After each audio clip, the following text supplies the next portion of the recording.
A corrupt lawyer laughs at a young black woman in open court, mocking her intelligence as he quotes a law he thinks she could never understand. But that lawyer has just made the biggest mistake of his career. This is the story of how one man's arrogance led to his complete and total destruction. The courtroom is a kingdom, and Marcus Thorne is its king. He sits at the prosecution table not as a man, but as a monument to his own success. His suit is Italian, a whisper of dark silk that costs more than the car the defendant's family drives. His hair is a silver helmet, perfect and unyielding. His face is a sculpture of triumph, all sharp angles and dismissive lines, carved from granite and prejudice. The room itself seems to bend to his will. The air, thick with the scent of old paper and fear, circulates around him, a current of deference. He is the center of this universe. He knows it. He thrives on it. Across the room, Jamal Sharma shivers in a suit borrowed from his father. It hangs off his thin frame, the shoulders too wide, the sleeves too long, making him look like a child playing dress-up. He is 21 years old, a brilliant computer science student with a scholarship to the state university, but in this room, under the cold gaze of Marcus Thorne, he is just a boy. A scared boy. A black boy in a place that was not built for him. Next to him sits his sister, Anaya. She is a whisper in the storm of the courtroom. While Thorne is a declaration, she is a pause. Dressed in a simple, dark blue dress, she offers no challenge to the room's oppressive formality. Her hair is pulled back neatly, her hands are folded in her lap, and her expression is a placid lake. To Marcus Thorne, she is nothing. A piece of the scenery. A grieving family member preparing for the inevitable conviction. He has seen 1,000 women like her, their faces etched with a quiet, powerless sorrow. They are flies on the wall of his victories. He glances at her and dismisses her in the same instant.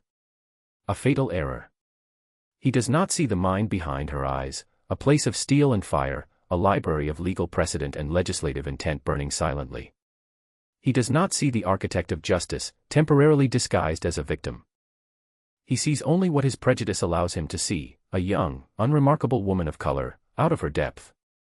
Your Honor, members of the jury, Thorne's voice booms, a sound designed to intimidate, to crush dissent before it can form. It fills every corner of the room, a physical force. We are here today to discuss a matter of profound complexity. A matter of sophisticated financial fraud, of digital subterfuge, of a breach of trust so cynical it beggars belief. He gestures vaguely toward Jamal, a flick of his wrist that is both an accusation and a dismissal. And at the center of this intricate web of deceit, we find the defendant, Jamal Sharma. He lets the name hang in the air, tasting it with theatrical disgust. The prosecution will demonstrate that Mr. Sharma, despite his limited background, managed to infiltrate the secure servers of Omnicorp, a pillar of our city's economy. He then, with a cunning that belies his station, siphoned millions of dollars into offshore accounts. Thorne paces before the jury box, his movements practiced, a predator stalking his prey. He makes eye contact with each juror, forging a bond of shared superiority. We are the smart ones, his eyes say. We understand this world. That boy over there. He is an outsider. A thief. Jamal's public defender, a tired man named Henderson with a stained tie and a permanent expression of defeat, rises feebly to his feet. Objection, Your Honor. Counsel is characterizing the defendant before any evidence has been presented. The judge, a man named Wallace who has shared many a golf game and expensive dinner with Marcus Thorne, waves a dismissive hand. It's an opening statement, Mr. Henderson. A little latitude is permitted. Overruled. Thorne smiles, a flash of white teeth in a predator's grin. It's a smile that says, see. This is my kingdom. Your rules do not apply here. He turns his attention back to Jamal. The defense would have you believe this is a misunderstanding. A mistake. That this young man, a student from the South Side, simply stumbled into one of the most secure corporate networks on the planet by accident. He lets out a short, derisive laugh. The sound is like gravel grinding. An accident. He would have you believe he is a victim. Anaya does not move. Her gaze remains fixed on Thorne, her expression unreadable. She is a statue of calm in a sea of injustice. But inside, a cold, precise anger is beginning to coalesce. She watches Thorne perform, taking note of every lie, every sneer, every calculated insult. She is not just listening to his words, she is analyzing his strategy, diagnosing his weaknesses. He is all arrogance. All performance. He has not bothered to truly understand the case, because he does not believe he needs to. He has a black kid from the wrong side of town, a mountain of circumstantial evidence provided by his powerful corporate client, and a judge in his pocket. For Marcus Thorne, this is not a trial. It is a formality. A victory lap. But we have the logs, Thorne continues, his voice dropping to a conspiratorial whisper. We have the digital fingerprints. And they all point to one person. He stabs a finger in Jamal's direction. Him. Jamal flinches as if struck. He looks at Anaya, his eyes wide with panic. She gives him a subtle, almost imperceptible nod. Stay calm. I am here. It is a promise she has made him 1,000 times since their parents died, a promise she has never broken. The day grinds on, a slow-motion demolition of Jamal's life. Henderson, the public defender, is a man drowning in deep water. He is overwhelmed, outmaneuvered, and transparently terrified of Marcus Thorne. His objections are weak, his cross-examinations meandering. He is a lamb sent to fight a wolf. Thorne calls a series of highly paid, expert witnesses from Omnicorp. They speak in a dense fog of technical jargon, using terms like asynchronous packet injection and multi-layered encryption protocols. Their testimony is designed to be impenetrable, to create an aura of unassailable expertise that leaves the jury bewildered and impressed.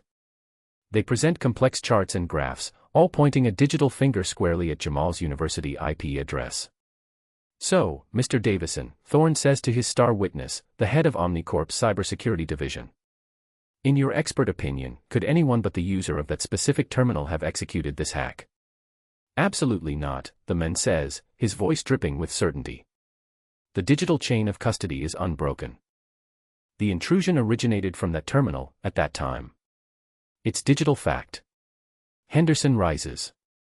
But, isn't it possible that someone could have spoofed the IP address? Or accessed the terminal remotely? Thorne scoffs loudly enough for the jury to hear. He lets Davison answer. Theoretically, in some antiquated systems, perhaps. But not at Omnicorp. Our security is state-of-the-art. To suggest otherwise is, frankly, laughable. It displays a fundamental misunderstanding of network architecture. Henderson wilts, his face flushing with embarrassment. He sits down, defeated. No further questions. Anaya watches, her jaw tight. She knows the Omnicorp system is not state-of-the-art. She knows from Jamal's frantic explanations that it is a patchwork of legacy systems, full of holes and backdoors. The expert is lying. And Thorne knows he is lying. He doesn't care. Truth is irrelevant in his kingdom. Only power matters. The afternoon wears on. Thorne's case is a monolith of curated facts and expert perjury, and Henderson has nothing but a small, rusty hammer to chip away at it. The jury's faces, initially open and impartial, begin to harden into masks of certainty. They look at Jamal with suspicion, then with contempt. They see a thief, just as Thorne has painted him. The breaking point comes late in the day. Thorne is arguing a motion to exclude a piece of evidence Henderson has submitted, a character witness statement from one of Jamal's professors. Your Honor, this is irrelevant, Thorne says with an exasperated sigh, as if dealing with a particularly slow child. We are not here to debate whether Mr. Sharma is a nice boy who does his homework. We are here to adjudicate his clear violation of the Corporate Integrity and Fair Practices Act of 2021. He says the name of the act with a flourish, a proprietary pride. It is his weapon of choice, a new, complex piece of legislation with draconian penalties. It is the legal cannon he intends to use to blast Jamal's future into oblivion. This act is clear, Thorne proclaims, turning to face Anaya and Jamal directly, his eyes glittering with malice. It was designed specifically to counter sophisticated financial crimes like this one. It carries a mandatory minimum sentence of 15 years. 15 years in a federal penitentiary. Jamal's face goes white. He looks like he might be sick. Henderson stands. Your Honor, the application of that act is questionable here. The legislative intent. Thorne laughs. It is not a pleasant sound. It is a weapon in itself, sharp and cruel. Legislative intent. Mr. Henderson, please. Don't lecture me on legislative intent. I have made a career of understanding complex statutes. You, on the other hand, barely seem to grasp the basics of criminal procedure. He turns his gaze on Anaya, who has instinctively placed a calming hand on her brother's arm. Thorne's eyes narrow, and a cruel smirk plays on his lips.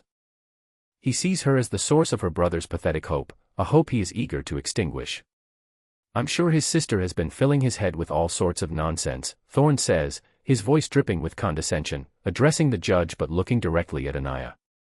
Whispering in his ear that it will all be okay. That the system is fair. He takes a step toward their table. Let me be clear, for the benefit of those who may not have the mental capacity to comprehend the subtleties of the law, his eyes bore into Anaya's. The insult is deliberate, targeted, and steeped in a vile cocktail of racism and sexism. He is telling her she is too black, too female, too simple to understand his world. This law, he says, tapping a thick legal binder on his table, is a fortress. And your brother is trapped inside.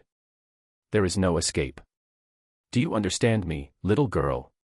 There is no escape. A gasp ripples through the gallery. The cruelty is breathtakingly overt. Henderson sputters, objection. Your Honor, that is a personal attack. It's outrageous. Judge Wallace looks uncomfortable for the first time. Mr. Thorne, that was uncalled for. Confine your remarks to the case. But the damage is done. The line has been crossed. For Marcus Thorne, it was a throwaway comment, a casual jab to assert his dominance. For Anaya Sharma, it is the lighting of a fuse. Something shifts in her. The placid lake of her expression freezes over, becoming a sheet of hard, clear ice. The quiet observer is gone. In her place is a warrior. He has insulted her family. He has insulted her race. He has insulted her gender. And, in the greatest act of cosmic irony, he has insulted her intelligence by misquoting the very law she wrote. She leans toward her brother. It's okay, she whispers, her voice a low, steady hum of controlled power. Breathe. I've got this. Jamal looks at her, his fear momentarily replaced by confusion. He sees a look in her eyes he has not seen in years, a look of fierce, unassailable confidence he remembers from when she used to chase away the bullies in their childhood playground. Anaya stands up. Her movement is fluid, silent, and commands immediate attention. The entire courtroom, which had been buzzing with whispers after Thorne's outburst, falls silent. Every eye is on her. Thorne watches her, an amused smirk on his face. He expects tears. He expects a hysterical outburst. He expects her to crumble. She does not crumble. Mr. Henderson, she says, her voice calm and clear, ringing with an authority that seems to come from nowhere. Thank you for your service. You are dismissed. Henderson stares at her, his mouth agape. What? Anaya, you can't. I can, she says, her tone leaving no room for argument. Your Honor, she says, turning to the bench, I will be taking over as lead counsel for the defense. Effective immediately. The courtroom erupts. A wave of shocked murmurs sweeps through the gallery. Judge Wallace bangs his gavel, his face a mask of astonishment. Order. Order in the court. Young lady, on what grounds do you think you can simply take over a federal case? Marcus Thorne throws his head back and laughs, a full-throated roar of genuine amusement. This is priceless. Your Honor, the girl has lost her mind. She thinks this is a television show. Ma'am, you need a law degree to stand in this courtroom. You need to be a member of the bar. Anaya waits patiently for the laughter to die down. She does not look angry. She does not look flustered. She looks like a queen who has just been mildly inconvenienced by the buzzing of a fly. When silence is restored, she looks directly at the judge. My name, she says, her voice slicing through the thick courtroom air, is Dr. Anaya Sharma. She reaches into her simple handbag and pulls out a folded document. She walks to the clerk's desk and places it down. I am a member of the New York State Bar, the D.C. Bar, and I am admitted to practice in the federal court of this district. My motion to appear pro hac vice is on file. The clerk, a mousy woman who has been invisible all day, picks up the document and scans it. Her eyes widen. She looks up at Anaya, then at the judge, her expression one of utter disbelief. She nods slowly to the judge. The power in the room has begun to shift. It is a subtle, tectonic movement, but everyone feels it. The ground is no longer stable beneath Marcus Thorne's feet. His laughter has died in his throat. He stares at Anaya, his mind struggling to process this new reality.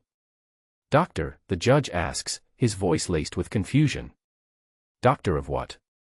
"Jurisprudence," Anaya replies calmly. "From Harvard Law School. Summa cum laude. I also hold a master's degree in economic policy from Oxford. And, for the record, it's not little girl, it's Dr. Sharma." The silence in the courtroom is now absolute. It is a dense, heavy thing, filled with the sudden, dawning realization that they have all been blind. That the most powerful person in the room was not the man in the expensive suit, but the woman in the simple blue dress. Jamal stares at his sister, his heart pounding. He knew she was a lawyer, of course. A brilliant one. But she had left the high-powered world of corporate law years ago to work for a nonprofit, or so he thought. He had no idea of the full extent of her credentials, of the scale of the power she held in reserve. Thorne recovers first, his arrogance reasserting itself like a reflex. This is a joke.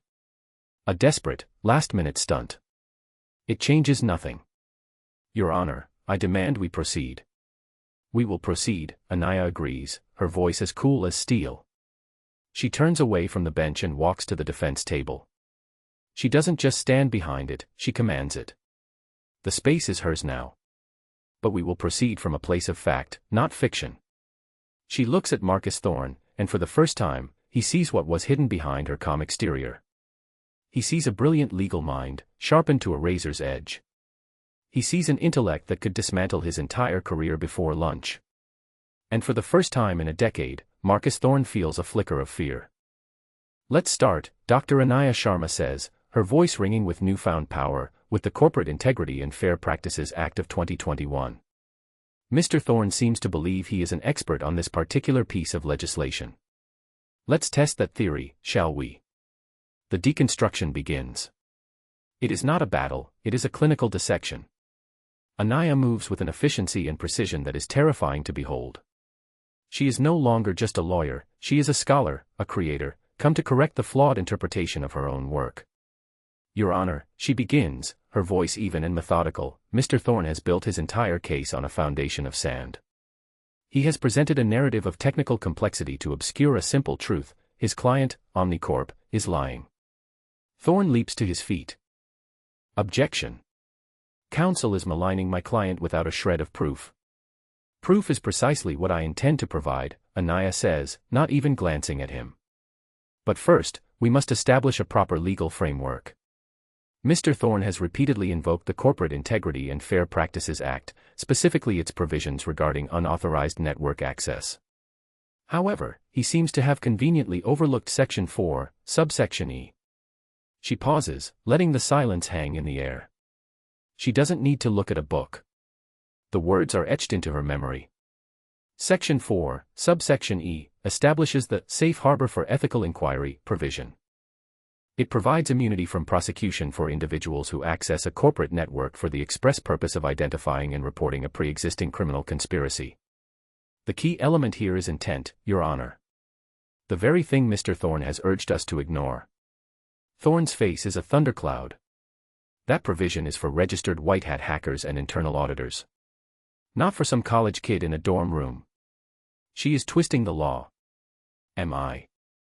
Anaya asks, a faint, ironic smile touching her lips. Let's examine the legislative history, shall we? I have here the complete minutes from the Senate Judiciary Committee hearings on Senate Bill 377, which would later become the act in question. She produces a tablet from her bag and projects the document onto the courtroom screens. The text is dense, filled with official letterhead. If you direct your attention to page 412, line 18, you will see a comment from the bill's chief architect during final review. I believe the comment is instructive, she reads aloud, her voice clear and resonant. We must ensure this language is broad enough to protect not just designated employees, but any citizen who, in good faith, uncovers corporate malfeasance. To do otherwise would be to shield the powerful and punish the brave. She lowers the tablet and looks directly at the jury.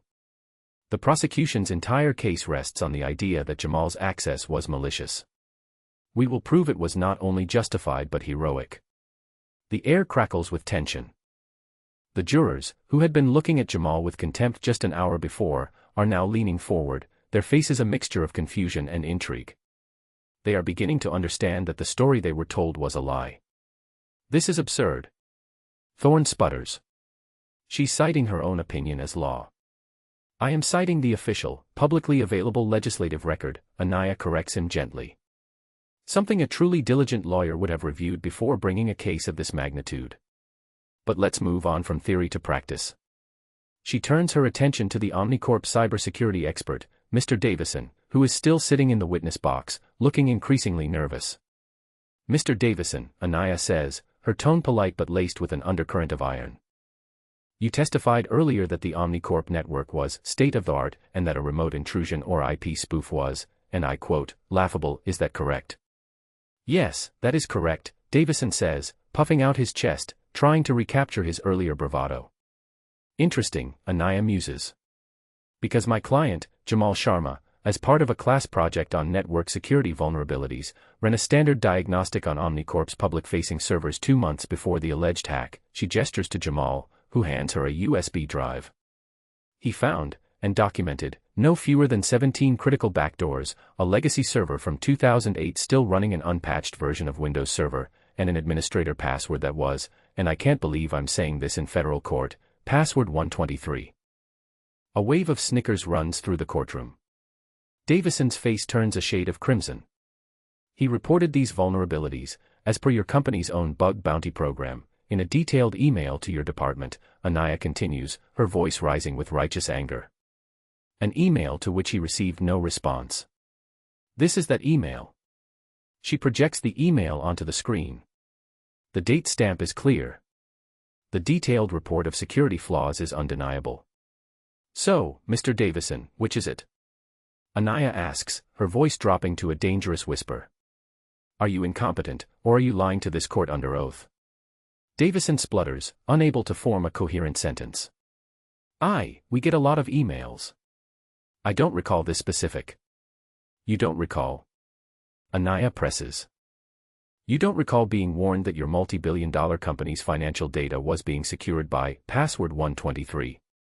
Perhaps your boss, CEO Alastair Finch, would recall it. Because Jamal, after receiving no response from you, forwarded his concerns directly to Mr. Finch's office. The color drains from Marcus Thorne's face. He knows where this is going. He tries to intervene. Objection. This is a fishing expedition.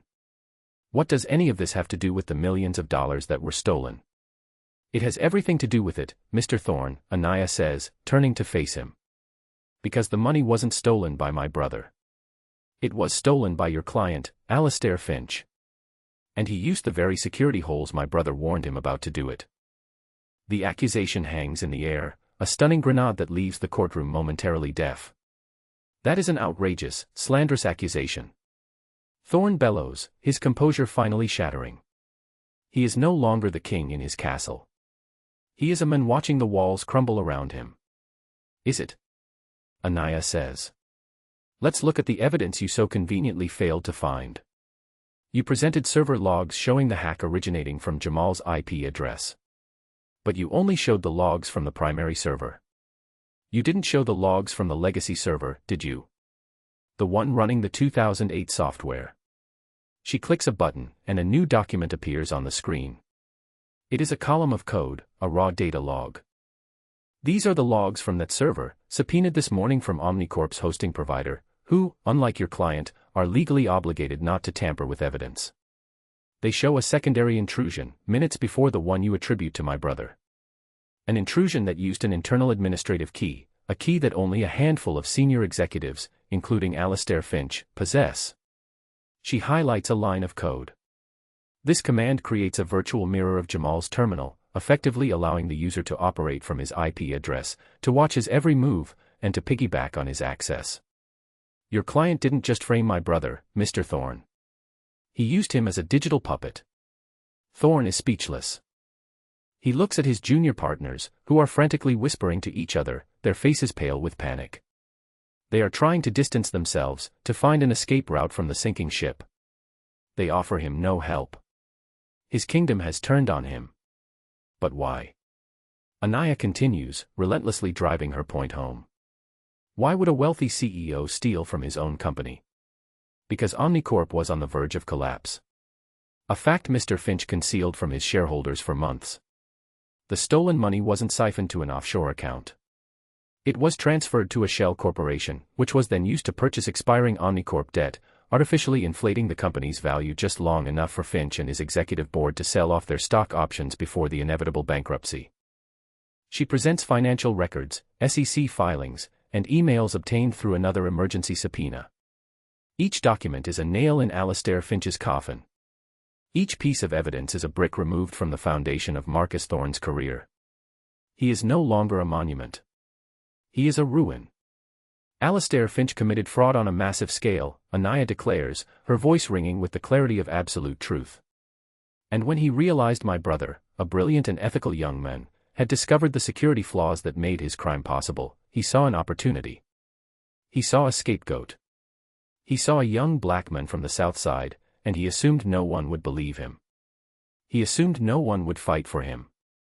She turns to look at Thorne, her eyes burning with a cold fire. And he hired you, Mr. Thorne, because you assumed the same thing. The antagonist shatters. Thorne is reduced to a sputtering, red-faced mess. Lies. All of it. A conspiracy. She's fabricated everything.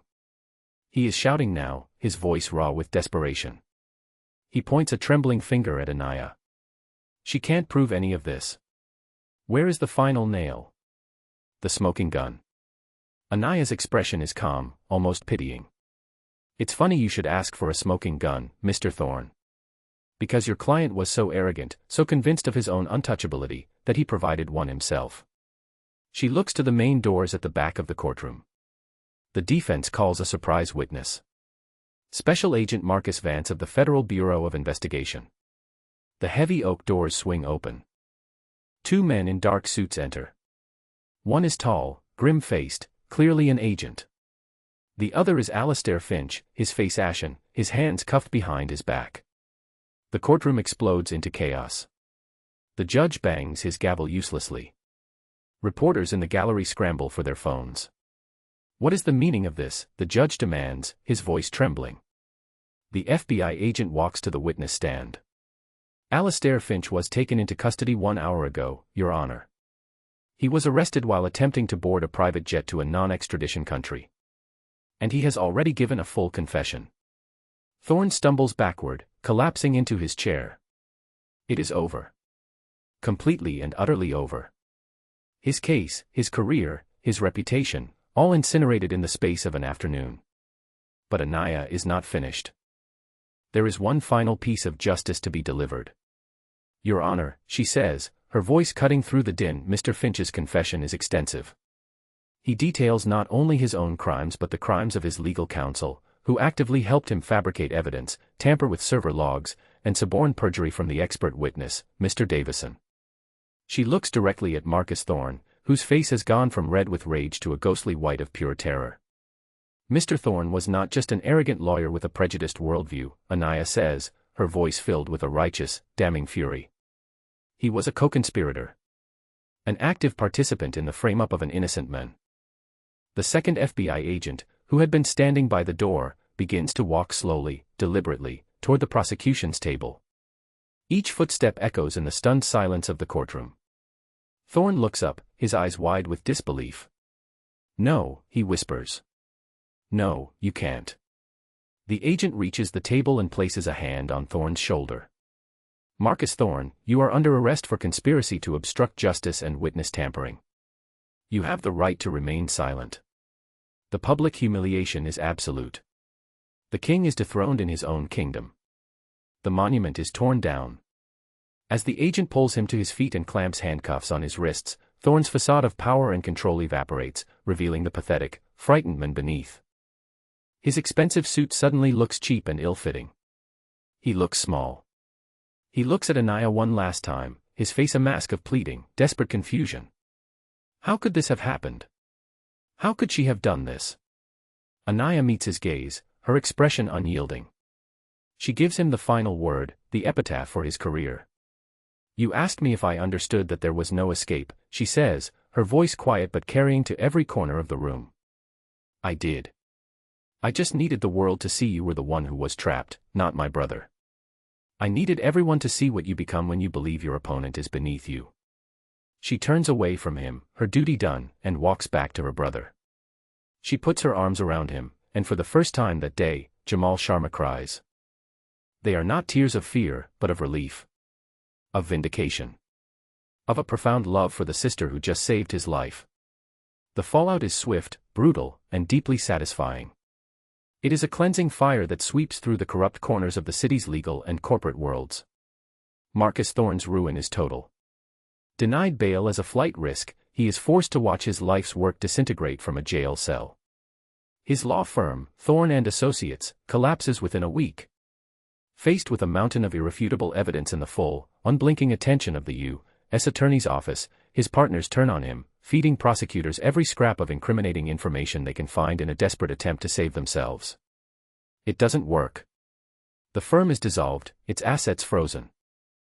Thorne is convicted on all charges. The judge, no longer a friendly face from the golf course, makes an example of him. He is sentenced to 20 years in federal prison, a sentence he will begin at a maximum security facility. He is disbarred in every state. His name, once a symbol of power and victory, becomes a byword for corruption and disgrace. His expensive suits are replaced by an orange jumpsuit. His kingdom has shrunk to the size of an 8 by 10-foot cell. Alastair Finch, the arrogant CEO who believed he was above the law, fares no better. His confession earns him no leniency. He is sentenced to 25 years to life for fraud, conspiracy, and a host of other charges. Omnicorp goes into immediate bankruptcy, its stock plummeting to zero. A court-appointed trustee uncovers decades of financial misconduct, leading to a cascade of further arrests within the company's executive ranks. The pillar of the city's economy is revealed to be a house of cards, built on lies and held together by greed. The other villains receive their just desserts. The cybersecurity expert, Mr. Davison, is convicted of perjury and sentenced to 5 years. Thorne's junior partners, despite their cooperation, are suspended from practicing law for a decade. Judge Wallace, whose casual bias and deference to Thorne allowed the injustice to fester, is forced into an early, disgraceful retirement after a judicial review board launches a scathing investigation into his conduct. His portrait is quietly removed from the courthouse hallway. But for every villain punished, a hero is rewarded. Jamal Sharma is completely and totally exonerated. The court issues a formal, public apology. His record is wiped clean, his name cleared beyond any shadow of a doubt. The bankruptcy court overseeing the Omnicorp liquidation awards him a massive settlement for malicious prosecution and defamation, a sum so large it ensures he and his sister will never have to worry about money again. But more than the money, he gets his future back. He returns to the university a hero, a symbol of resilience and integrity. He graduates at the top of his class and, using a portion of his settlement, founds a successful cybersecurity firm dedicated to ethical hacking, helping companies find and fix the very vulnerabilities that Omnicorp ignored. Mr. Henderson, the overwhelmed public defender, is a changed man. Humbled and inspired by Anaya's masterclass in justice, he rededicates himself to the law.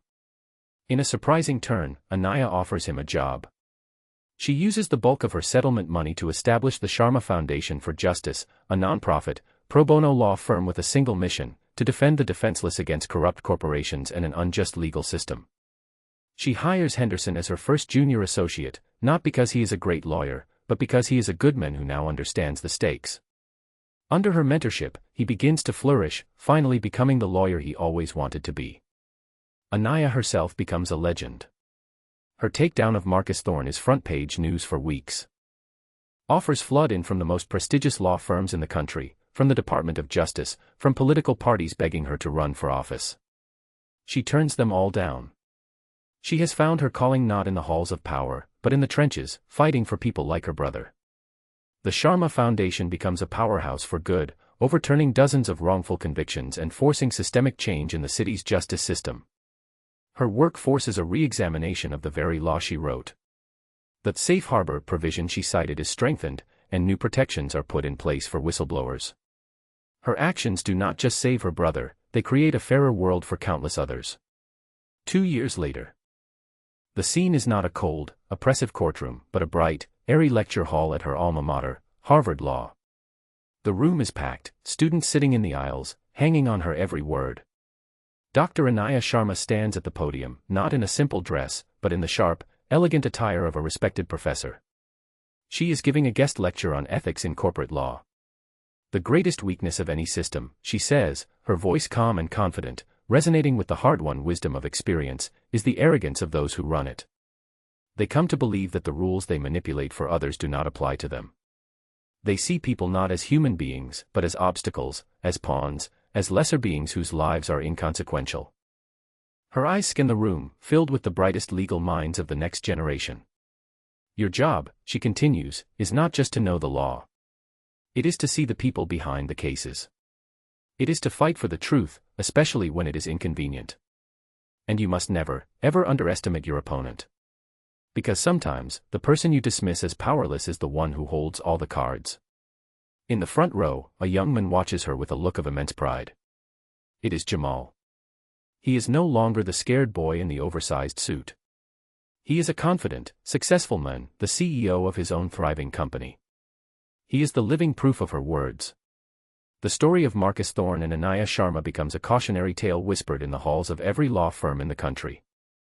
It is a story about the fatal blindness of prejudice, a reminder that true power is not found in a title or a bank account, but in quiet competence, unwavering integrity, and the courage to stand up to injustice, no matter how powerful it seems. It is the story of a king who was toppled from his throne because he made the mistake of mocking a queen, never realizing she had built the very kingdom he claimed as his own.